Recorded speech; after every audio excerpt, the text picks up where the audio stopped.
what you want, when you want it, where you want it. This is The Mesh. U.S. Health Advisors wants you to know your health coverage does not have to be complicated. If you aren't happy with your insurance plan, there are unlimited and comprehensive medical plan options available to you right now. U.S. Health Advisors offers solutions which can't be found anywhere else. They can even offer you the ability to purchase more coverage if and when you need it. U.S. Health Advisors offers fair rates and no surprises. Sounds nice, doesn't it? If you'd like to know more, contact U.S. Health Advisors at 828-554-3032 or by email at daniel.bryant@ushadvisors.com.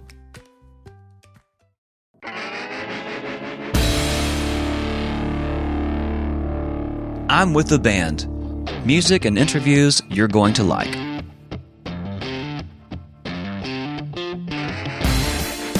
Welcome back to I'm With the Band here on the Mesh Podcast Network. I'd like to thank all of our listeners for tuning in today.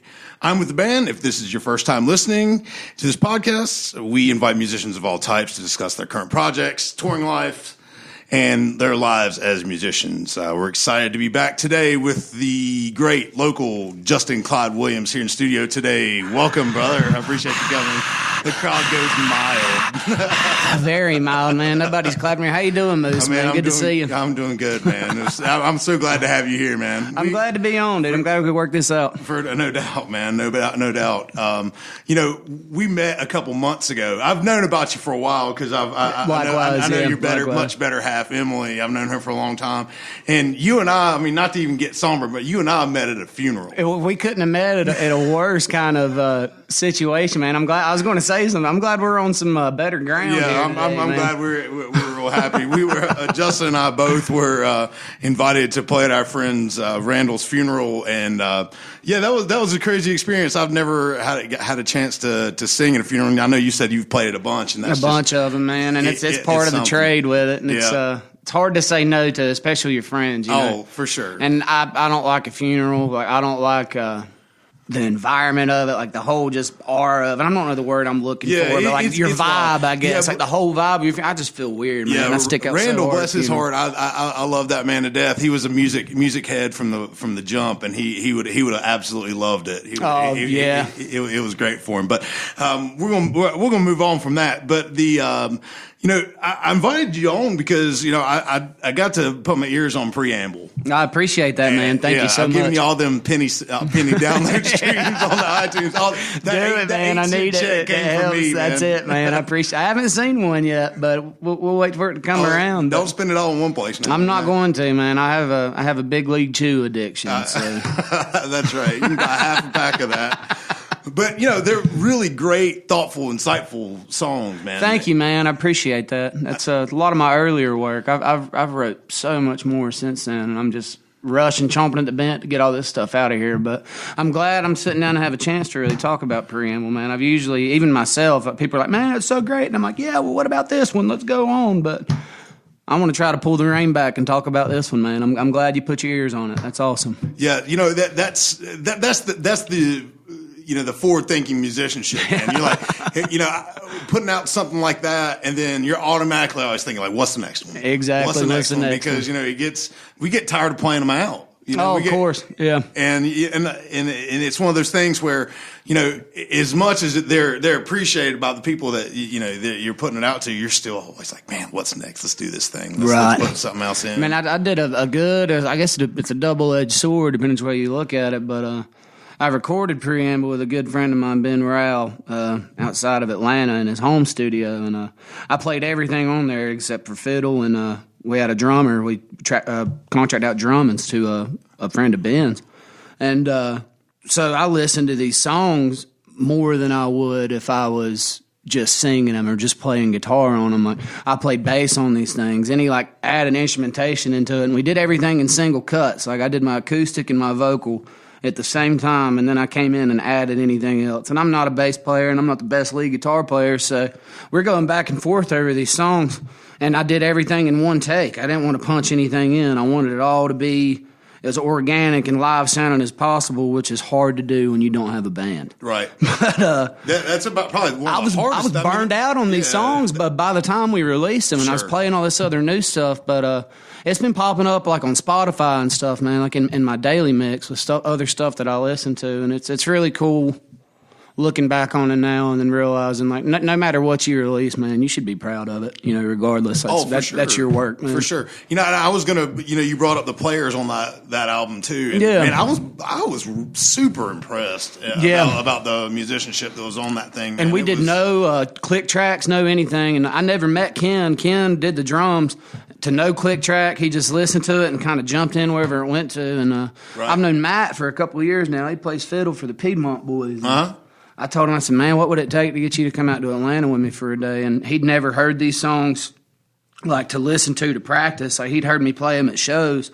He had no idea what songs we were recording, none of that. And it's on me. I don't know how the studio stuff works. I was like, he's a really good fiddle player, so he don't need to practice. We'll just do it like we do live. Why not? He came in and knocked it out of the park, man. Matt is such a talent. But you and I have a lot of similarities in that regard, man. Every show I do, it seems like I've got a different cast of characters, and the same thing's going to be coming for whatever I put out. It's like, hey, let's do this one. Hey, you never heard this before? Cool, let's play this out in front of a bunch exactly, of people. Yeah, man. That's it. Yeah, that's what keeps it fun. That's what keeps it going too.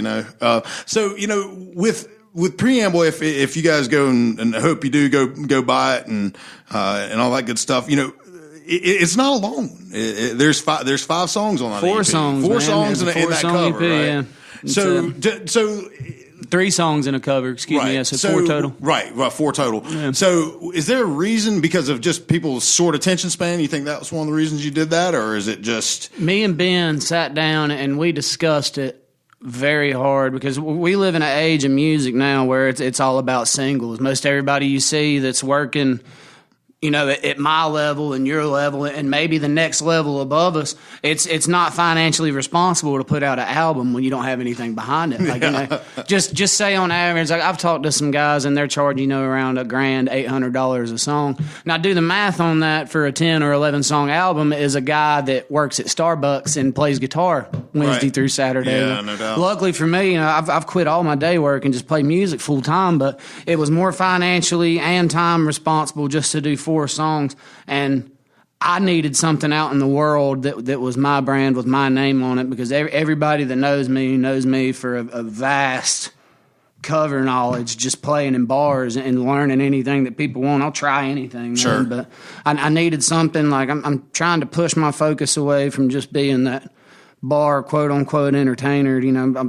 I'm my own artist, man. I'm writing my own music, and I've been enjoying it. I've been enjoying the world out of it. So we did these 4 songs, and as much as I wanted to do 20 songs or 15 songs or even just a standard length album, we kind of talked out of that. 1, for the sake of attention spans. 2, I just needed something out in the world so I could start working it and build a following, and then go out and do, maybe a bigger project. But it scares me to death just being somebody that's releasing singles, because you have so much to live up to when you're doing a single. Yeah, you don't have any time away from it. If you're trying to release something every 2 months, you got that weight on your shoulders all the time. For sure. But if you're just living your life and writing what you feel and going back, I mean, it's hard taking back and just taking time for this stuff. Like you said, you want to go to the next thing always, but...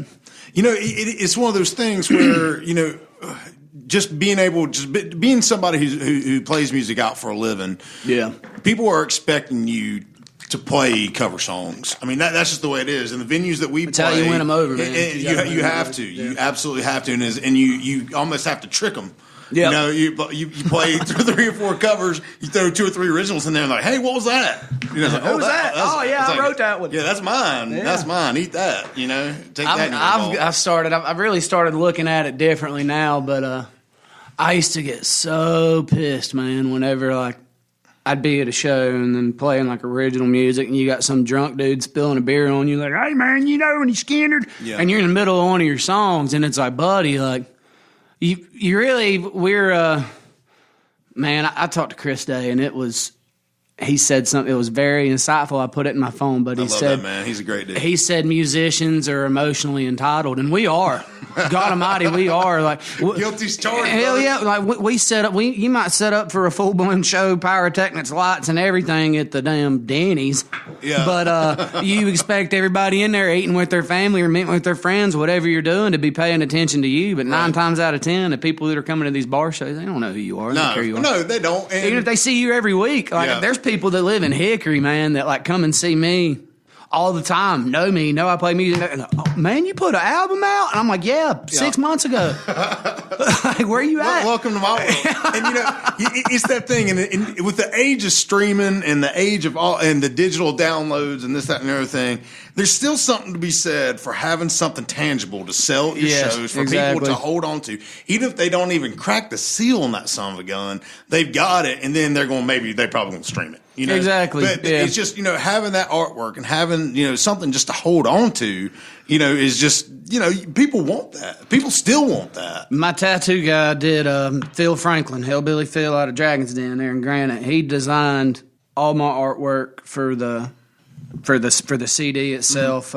We even did artwork on the CD itself. I had Phil draw this skull logo, and I put it on shirts, and people ate those up, and they still want me to get more of them. But Phil's designed all but one of my T-shirt designs, everything art-wise. He's just been like a wealth of knowledge. But it's even cool being at this level, like having people that back you whenever you want to do something like this, and it's just... Even finding you, man, and building a friendship has been awesome. I mean, we live in the same town and had no idea about each other. It's one of those things. The internet, what this big rambling thing I was getting to is this whole streaming thing has made it possible for anybody to put out music. You don't have to have a record label or anything to...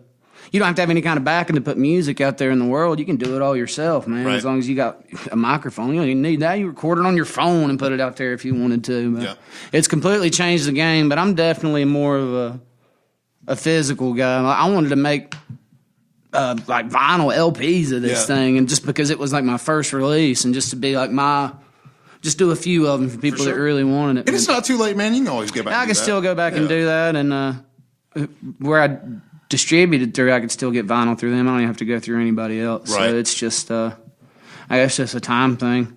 I don't know. Maybe put out a few more albums, and then 10 years bring it back on vinyl for the real hardcore cats that are still buying into my bullcrap. There it is. Well, speaking of, we're going to listen to one right now off your album, and awesome, man. And we hope all of our listeners enjoy this one.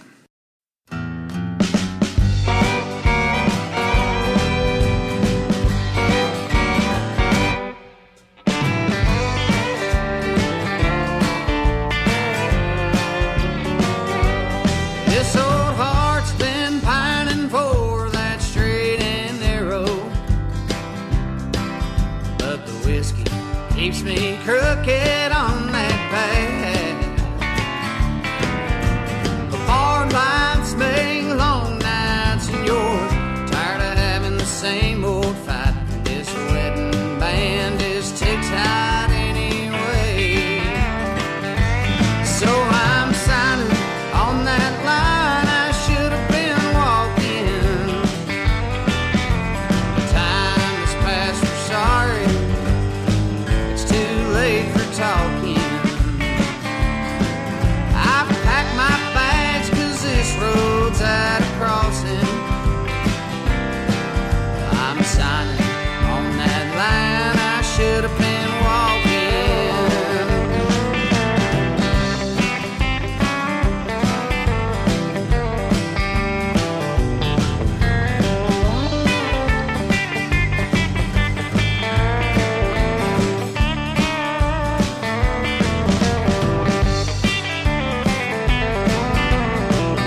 sorry.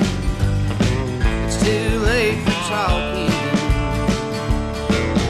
I've packed my bags 'cause this road's at a crossing. And I'm signing on that line I should have been walking.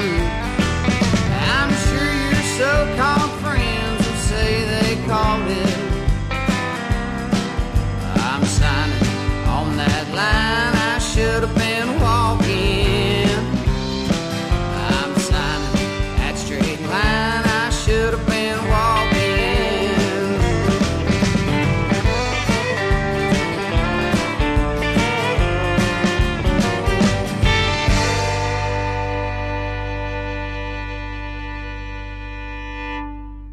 All right, that was the song off Justin Clyde Williams' brand new 4-song LP called Yeah. Preamble.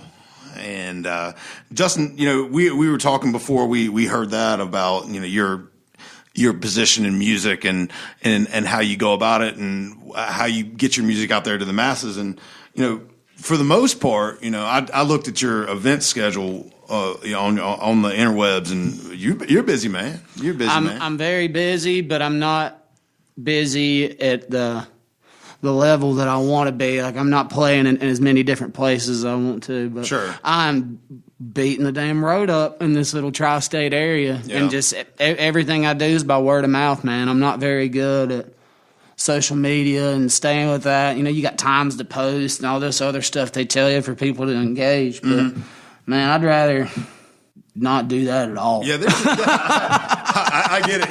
And during my day job, we do that for a living, and there is a science to it, and there's a science to each industry about when you need and all that good stuff, and we can talk about that out of pocket. But there's just so much you can do to get things out there, and the best part about seeing my friends succeed in music and watching them evolve is how they market themselves. And I think you've got it figured out. I think that it's Just loud, man. Yeah, Just loud. Absolutely. Hey, man, it's all good. I think that it's something endearing about that. When you're loud and out front, you got a tendency to be real honest. It's like I try to tell people that do this, man. It's like I'm sure you got people listening here that are on this local level, and people even further out from just out here around people that I know. But maybe the people that I'm going to talk about right here will listen to this and want you to know that I love every one of you. But Mitchell Clark, man, he's been playing around Hickory for before my time, probably before your time. Yeah. And he was a wealth of knowledge for me, man. He gave me a shot to go out and play live music, and then I've just made other relationships and kind of evolved from there, and Sure. I'm doing my own thing. But I've been trying to help other people in that kind of matter too, man, like other musicians that were doing what I was doing. So as mad as I am about just playing around the Carolinas and then a random offshoot gig or filling in with somebody, dude, every time I stop and just look over my shoulder, there's somebody where I was a year ago or 6 months ago that would cut off their legs to have my job that day. For sure, man. And it's real damn humbling and it'll hit you in the face. So I got on that because first thing I said was I'm not happy. But man, I'm very happy. I'm eternally happy. I'm very thankful for what I have the ability to do. Like I'm going to say talent, man. Anybody can play guitar with time, but yeah, I guess it is a talent. Playing around. I mean, I've put hours, man, into all that. And what people don't understand, and what we like to bring to this podcast, is kind of like the inner sanctions of being a musician. Yeah. And, it's fun to go out and play gigs and all that, but like there's a lot of work. I mean, it's a whole lot of work. It's just the work that people don't see is the hardest work. That's what's hard about that job. They're not accounting travel, and then nobody's going to pick up a guitar, play it for a week, and go book a gig. Like you have years of time into that. Yeah. And even I know that this is probably a far-fetched, but I mean the concept will make sense. But imagine just you getting paid minimum wage alone for all the time that you put into honing your craft. That includes travel, maintenance, rehearsals. I'd be 1,000 there. I mean, exactly. I mean, just the time that goes into all this, man, is insane. And even coming up to minimum wage, and what you get paid for the gig, it's kind of a slap in the face, especially if you're if you're doing your own craft, you know. For sure, especially if you're singing your own music. That's a whole nother level. And I'm not trying to be some elitist, like, I write my own songs. But I still, man, if I play a bar show out here, even if I went and played Shooters tonight or somewhere in Hickory, I'd play a 4-hour show. And if you were lucky, I might play 10 originals unless you asked for one, and that's at a very high end. Right. People don't want it, and I write a bunch of sad songs anyway, man. Right. But people don't understand what goes into it, and it's like, well, yeah, we've been paying these bands that come in here $100 since the '70s, and it's like, well, yeah. What were you making in the '70s doing what you're doing? For sure, no doubt. And something that doesn't get talked about a lot, and it is the musician wages. Yeah. I mean, now, granted, musicians talk about it a lot. Yeah, and musicians are eternally damn lazy too. So yeah, for sure. You have to earn it, man. Absolutely, yeah. Absolutely. And it's one of those things where you almost have to, you don't want to. You have to have serious conversations with bar owners, and venue owners, and everything else, to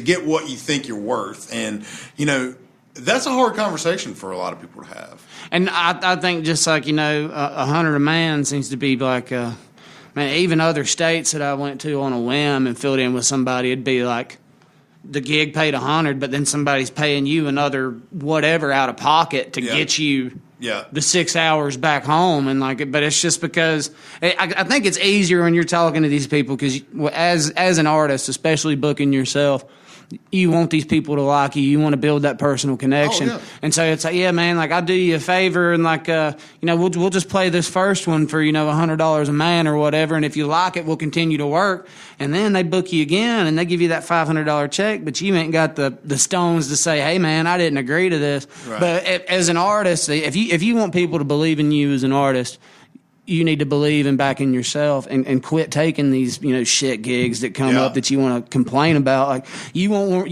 more money, man. Ask for more money and be able to back it whenever you get that more money is what you have to do. Because you want the asses and seats. I mean, that's what they want. And I can see both sides of the coin. And I see both sides. 100%. It's one of those things where if you get a full band gig, five man in a band, paying them $500 and nobody shows up, well, yeah, the house just lost $500. Yeah, exactly.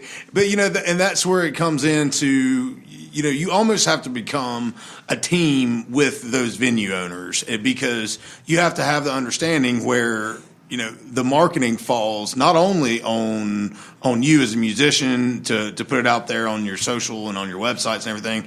Like you need to really get in their ear about marketing as well because that's the age old adage is that that a lot of the venues don't even pump it. No. It's like, well, he's the artist. We're paying him to come do the show, so I guess he's going to do all the promo and stuff too. But a lot of these local holes, man, they're starting to realize that some of these places I play in, and just communication will go such a far way. Like, it's like say that, man, I'm just going to use Shooters as another example because it's here, but say that I split a bill with somebody at Shooters. Like, say me and you split a bill there, and we were trying to sell tickets for this thing or whatever. I make a Facebook event, you make a Facebook event, and Shooters makes a Facebook event. Why the hell wouldn't we just talk and all just host in on the same one? Exactly. And inviting people, man. Like, it's not just on these venues understanding marketing. All you have to understand your peer group and your quote unquote fans or friends or whatever that come out with you. Like, you gotta check these people, man. If I had people, God Almighty. I don't want to step. I think I'd be at a whole nother level musically if all the people that wanted some kind of merch from me or like some kind of give me would come to a damn show and support the art. It's staggering the difference. Like, hell yeah, I got 200 people interested in this, and then you get like 80 of them come through. But life happens. I get it all too anyway. But and it's just another two-sided coin. Yeah, for sure. It's hard to get people out of the house, man. Yeah. And with that. You want to be appreciative of those people that do come to your shows, and that's what's most important. And back on being thankful, man. Yeah, that's for sure, 100%. It's like I did. Man, I played a show. I'm not going to name drop any places, but I mean it was a bar show, And I'm pretty well known, like in that bar. Not everybody in the town knows my name or nothing crazy like that. But whenever I come play there, people come. Sure. And they come hang out. Well, people came drunk already the last time I was there. And it was just, man, it was an uphill battle off the start. I'm doing one-piece acoustic. And like I'm singing original music. And like, no, I'm not seeing anything in it. Yeah. And then I see one guy, you know, probably 40 feet away on the whole other side of the house, and he is locked the hell in on me. Mm-hmm. And just hanging on to every word, and I can tell it in his face. Maybe he had really good mushrooms. I don't know. But he was looking at me and meant it. Like he was enjoying the show. And even these regular shows, like man, Shooters is a prime example. I do like I guess you'd call it a residency there a couple times a month. I bring in a new writer. Sometimes I bring in a different guy, but my focus there is original music, and we just go back and forth with stories and songs for 4 hours. Yeah. But Wednesday out there is pool league night, man. Everybody that's in there is shooting pool. Right. So you have 50 people in the back on pool teams. You might have 3 or 4 up front, and man, it'll make you tough as a performer doing stuff like that. But then when you walk through the back of the bar or go to the bathroom, that guy that's never left that pool table is like, hey, man, that song you did about this, that, man, that was awesome, dude. I'd like to hear that one again. And people really do listen, and you don't think they do. My buddy Will Hart is a prime example. He's one of those love-hate guys. I love him to death. I'd do anything in the world for him, but sometimes I want to headbutt him. But he'll be running around. Got a few of those be running around drunk and showing out, you know, out at the club or wherever you're at, and then you'll just be singing a song about whatever. That's Will. Let him do him. And then out of the blue, he'll turn around mid-conversation and like point at you and scream the line you're singing back at you. Like he's been listening the whole time. Everybody takes it in differently. That's that emotional entitlement that Chris was talking about, man. Right. Like, he said that in passing, and he said it in a way that didn't mean anything, but it stuck with me. And I've been looking at this whole thing totally different from there on now. It's like I used to get real ornery on stage, cuss at people. I still do because it's part of what I do. You know, I'm a loudmouth, and I had to get really good at a trash talking game, especially singing sad songs. Oh, yeah. I've kind of calmed down a little bit with it now because I ate a little humble pie. Sure, yeah. It's best served cold and delicious. Yeah, cold and delicious, man. It's just like that. You're talking about this thing in the area and musicians and venues coming together, but you have to leave your area that you start in to grow as an artist, because I could play here in Hickory every day for the rest of my life, and nobody's really going to know me except for the people outside the Hickory area, or any musician for that matter. You have to travel, but I think a problem that we have is none of these people turn back around and come home. It's like me, prime example, I'm trying like hell to fit in with this Texas and Oklahoma, you know, that red dirt country scene. It's a lot of that stuff really influenced me. And I'd love to be associated with those guys. And I'm getting some online radio play out in Greenville, Texas and stuff, which is awesome. The Lucky Girls have been good to me. They like what I'm doing. But, you know, we're all at an opportunity now where, like, you know, nobody ever turns around to look back in their area. There's no reason why we can't have a Piedmont music scene or an Eastern North Carolina music scene to make an area that a destination for people to come to for music. There is no reason why we can't have, you know, big shows here. And and you know, and I was having this conversation. It takes working together, man. Oh, absolutely. And you know, I've had this conversation with a lot of musicians in our area, and I've been lucky enough to get basically hooked up with a bunch of guys out in the you know, the Mooresville, Charlotte, you know, jam band scene, you know. And we do a bunch of big festivals and stuff like that out in, you know, Union Grove Way. Grover Fest is every year in June, and that's you know, stuff like that. But it takes, you know, big festival gigs like that, big shows like that, to draw in all the crowds from each individual band to be able to get that cross promotion. Yeah. And once you get that, I can't tell you how many people that, you know, have never heard of, you know, X band, you know, and then Y band's playing because they became because of Y band. Now X and Y band are their favorite band. Exactly. You know, and that's just the way it is. And it's just nothing but, just being at the right place at the right time, getting those guys, getting even everybody just together. a proper bill. Yeah. Like you have to take these bar shows and stuff, but I think even us at an artist level, we need to look at everything more so as an event and not just a Wednesday night. And we need to look at each other as somebody that could help our scene instead of somebody that's after my Wednesday night. Oh, for sure. We've got, man, I got, there's musicians that I don't get along with just for the simple fact that we just don't like each other. Ain't even gave each other a chance. Yeah. But nothing's ever physically known about it. You know, you'll share a stage with them. For sure. And it's that stupid alpha male competition. Yeah, bullshit. there's always somebody that's trying to one up you with anything, but especially on this kind of stuff too. Yeah. But especially your art, man. Like it's so hard, especially sitting down with somebody that it's like I guess like somebody you look up to, like a benchmark you see, and then you sit down with them and they just, man, it makes me want to work harder. But then a lot of times it just makes you want to damn quit. Yeah.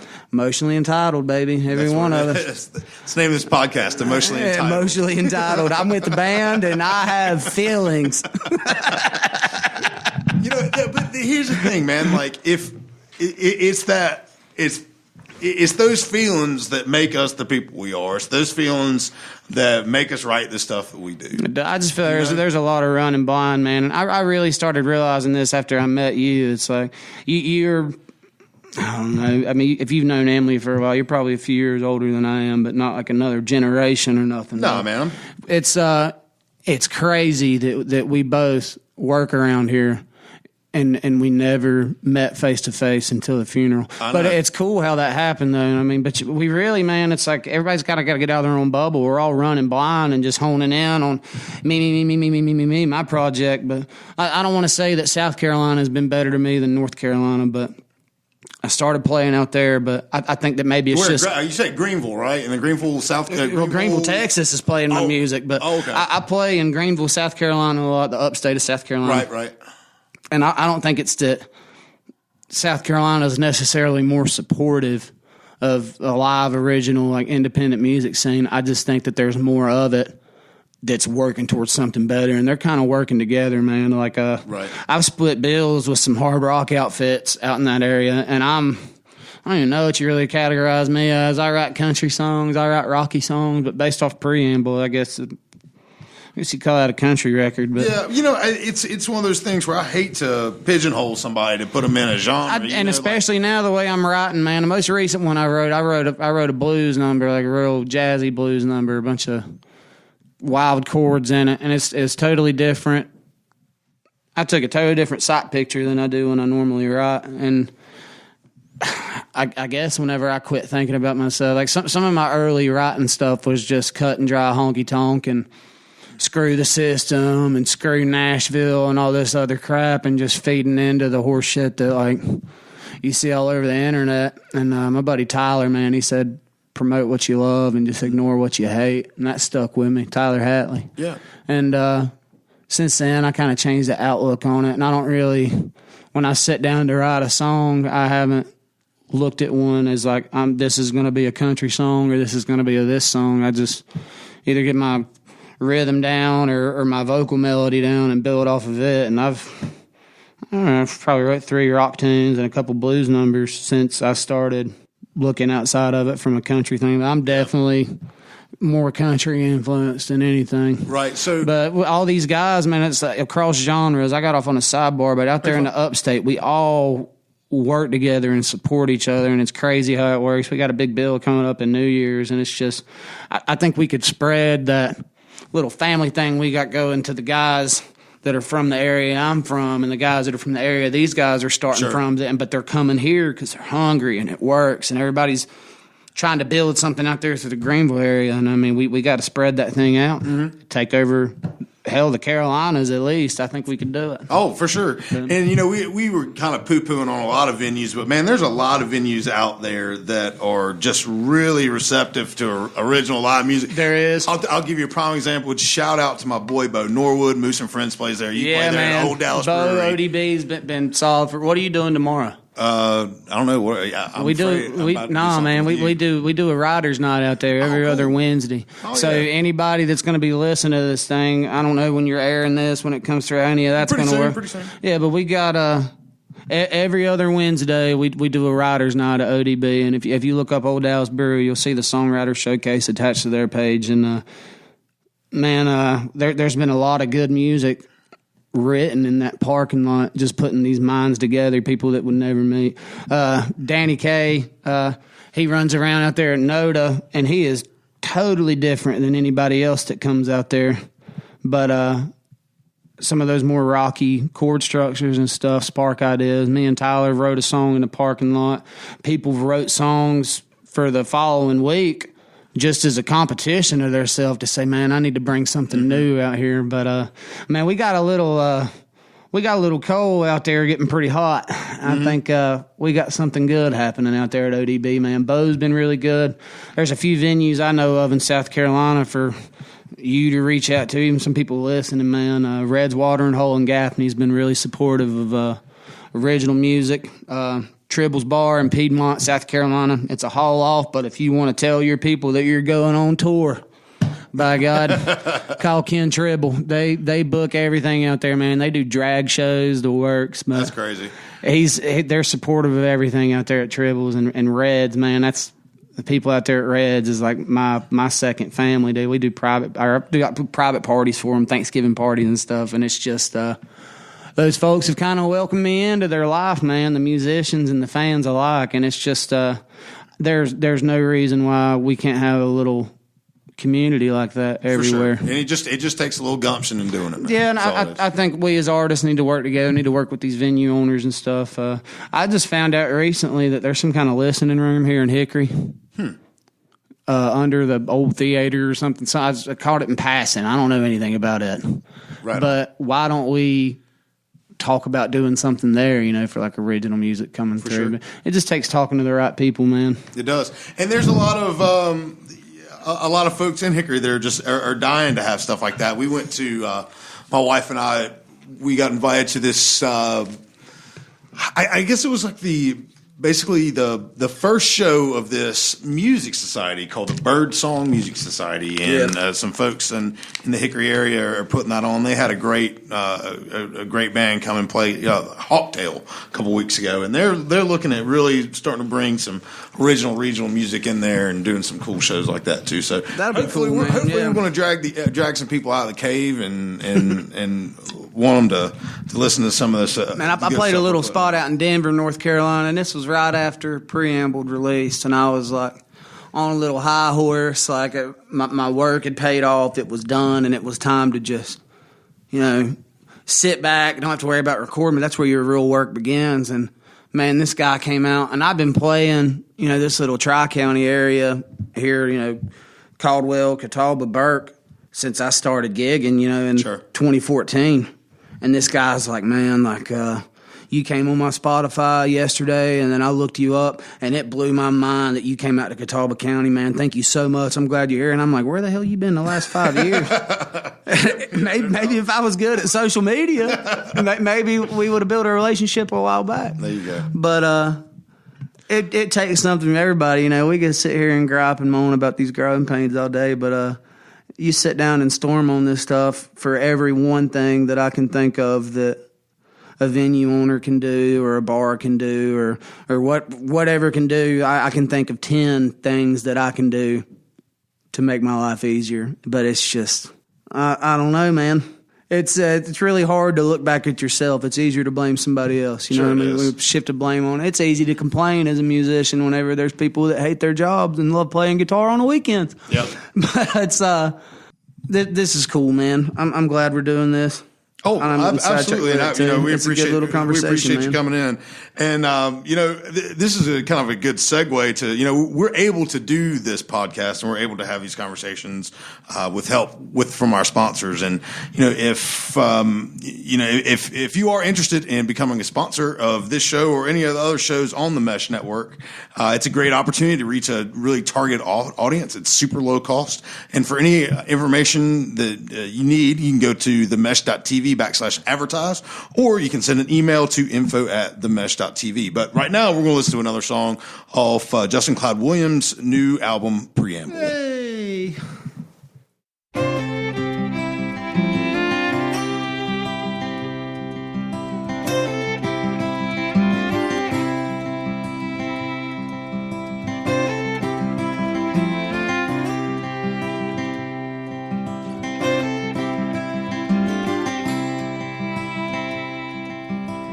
running west from a wicked wind,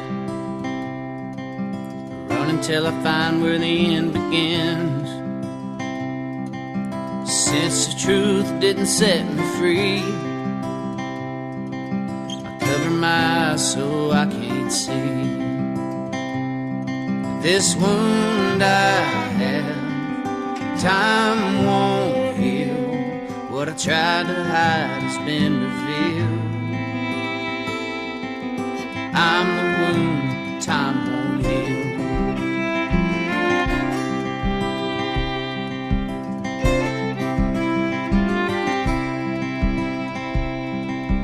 When it all went up in smoke, the camel's back finally broke. I swallowed my hope and I ditched my pride. Words ain't much, but I'm on your side.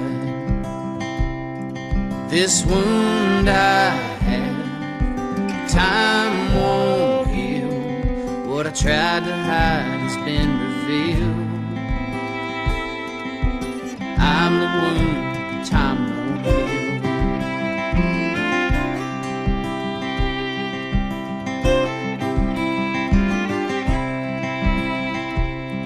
Bring me shelter from myself. I'll surrender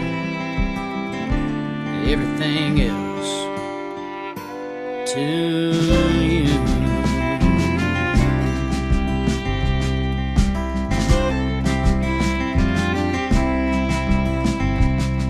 This wound I have, time won't heal. What I tried to hide has been revealed. Guilt is a bruise, time will heal. Sorrow is a scrape, time will heal. Remorse is a cut, time will heal. I'm the break, time won't heal. I'm the scar, time won't heal. I'm the wound, time won't heal. And we're back. Another good one. It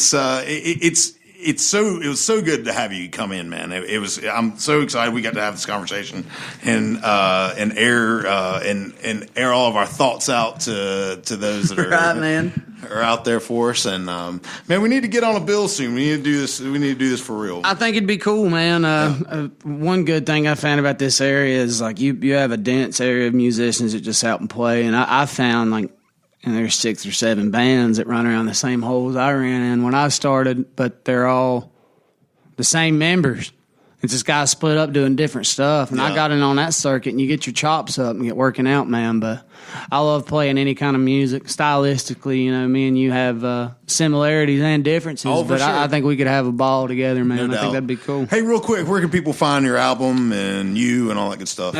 You can find me and my album at a live show, and you can find the schedule for that on my website, JustinClydeWilliams.com, Facebook at Justin Clyde Williams Music, Instagram at hillbilly_minstrel with an I, as in a medieval bard, I guess. I don't know how the whole right on, deal is with it. I just want to get phrasing right here. Tell me a little bit about the Odds and Ends tour that you guys are getting ready to run. Oh, man, this is we're starting this up at the 14th, and the first date's going to be at ODB, but some of us, we do a blanket tour, blanket drive in December around the holidays, a Christmas tour, but a lot of people collect blankets for homeless shelters and stuff like that, but we decided for the odds and ends that we want to collect the stuff that you'd forget on vacation. The stuff you got to pick up and stuff like little odd and end items that, you know, would be really helpful for somebody that's it's not necessarily living outdoors, but, you know, that's doesn't have the comforts that, you know, a lot of us do. So stuff like toothbrushes, socks are really important. Socks, they say, are the most needed and the least donated.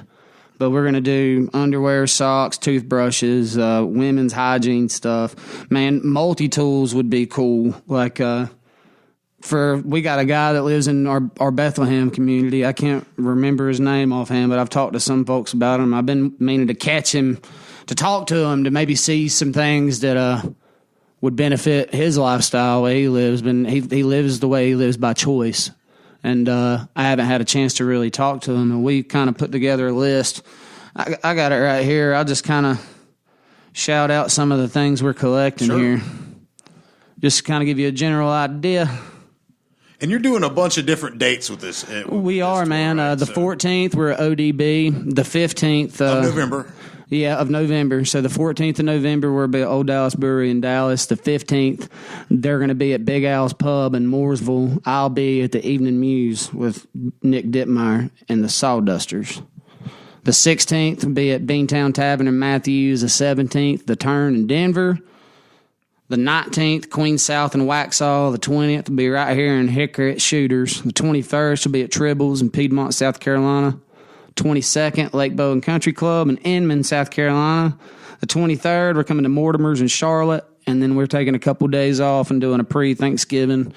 The big shebang out at Red's here in Gaffney. But we're collecting socks, underwear, ponchos, body wipes, feminine hygiene, travel size toiletries, gift cards. For those of y'all that can't do anything and want to bring me cash, I plan on digging it out and putting it into gift cards, and splitting $20, $25 gift cards to put out. But I want to take all this stuff to the Salvation Army if it's in the towns that we're at. But I want to benefit the town specifically that we're playing in, and look for the best place to go through there, be it Salvation Army or whatever they have to help the less fortunate. Right on, gift cards, snack foods, flashlights, combs, brushes, toenail clippers, toothbrushes, emergency blankets. But that's fantastic. Blankets are common, man. But like I said, just maybe some stuff that like you forget about when you went on vacation. I forgot socks and stuff before, and it sucks. But imagine not having socks. In November here, all I know in Catawba County and Alexander County these last few days has been damn frigid. Yeah, so think about these folks, man. That's what we're trying to do. For sure. And Moose and Friends, if you're available on Thanksgiving night, man, we're actually doing our annual benefit for the... Where y'all doing that at? The Hickory Taproom. Okay. Awesome, man. It's our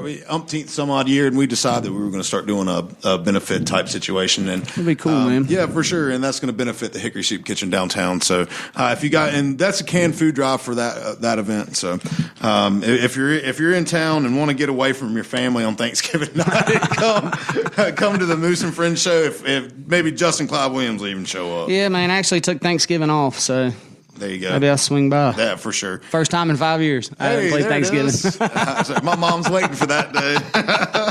But, buddy, I appreciate you coming in. Thanks again for spending your time with us. Thank you so much for having me, man. No I appreciate it. You're going to be on the Fried Pod with John Reap coming right up, Yeah, too. I am, man. We're going to see what we can get into. I hear that. Well, cool. Well, again, if catch Justin on at a live show real soon. And thank you all again for listening. This has been I'm With the Band here on The Mesh. You've been listening to The Mesh, an online media network of shows and programs ranging from business to arts, sports to entertainment, music to community. All programs are available on the website as well as through iTunes and YouTube. Check us out online at themesh.tv. Discover other network shows and give us feedback on what you just heard.